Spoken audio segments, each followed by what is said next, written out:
नमस्कार, आप देख रहे हैं सियासत लाइव और मैं हूं आपके साथ अंशु वर्मा। बिहार चुनाव के रण में महागठबंधन की एकजुटता पर बड़ा सवाल खड़ा हो गया है। चुनाव नजदीक है, लेकिन महागठबंधन के भीतर आपसी खींचतान खत्म होने का नाम नहीं ले रही है। खासतौर पर कांग्रेस और राष्ट्रीय जनता दल यानी कि आरजेडी के बीच कई सीटों पर टकराव की स्थिति बनी हुई है। तमाम मतभेदों को सुलझाने के लिए कांग्रेस के वरिष्ठ पर्यवेक्षक और राजस्थान के पूर्व मुख्यमंत्री अशोक गहलोत आरजेडी सुप्रीमो लालू प्रसाद यादव और तेजस्वी यादव से मिलने पटना गए थे। लेकिन सूत्रों की माने तो यहां उनकी मुलाकात बेनतीजा रही। आरजेडी नेतृत्व ने कांग्रेस को खाली हाथ लौटा दिया। बावजूद इसके गहलोत ने मीडिया के सामने सब ठीक है का दावा किया है। बिहार चुनाव में सीट बंटवारे को लेकर महागठबंधन में चल रहा घमासान अभी थमा नहीं है। करीब 11 सीटों पर कांग्रेस और आरजेडी दोनों ने अपने उम्मीदवार उतार दिए हैं, जिससे गठबंधन के भीतर अंदरूनी नाराजगी साफ दिख रही है।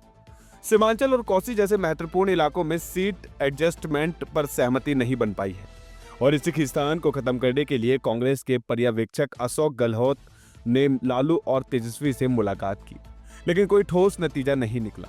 अशोक गहलोत ने मीडिया बाइट में कहा, लालू जी और तेजस्वी जी से बहुत अच्छी बातचीत हुई, तमाम काम अच्छे से चल रहे हैं। 5-7 सीटों पर फ्रेंडली फाइट है और 1-2 दिन में जो भी भ्रम है वो पूरी तरह से दूर हो जाएगा।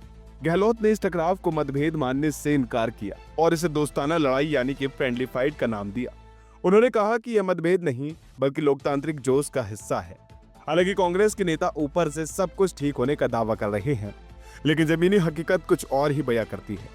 आरजेडी और कांग्रेस दोनों ही दलों के कार्यकर्ताओं में टिकट को लेकर गहरा असंतोष है।